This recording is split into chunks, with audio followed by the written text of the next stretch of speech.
Hello guys! So now we are coloring pink with the bleach.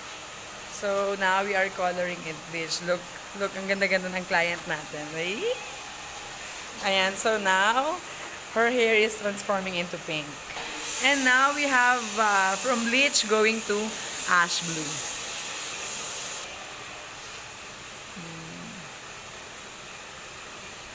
And this is the pink that they've used. And for this, after this bleaching, so now we are coloring light blonde. And now this bleach will be transforming into blue color later.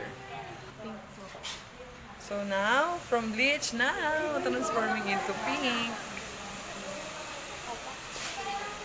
Ayan, nakita. Yan, so nagbababad na po tayo, 45 minutes. In pink. Ganda-ganda.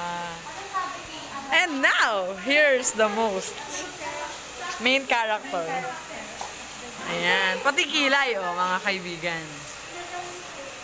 Color is? Natural blonde. Natural blonde. Ah? And now, for the highlights, we have also the red in color later.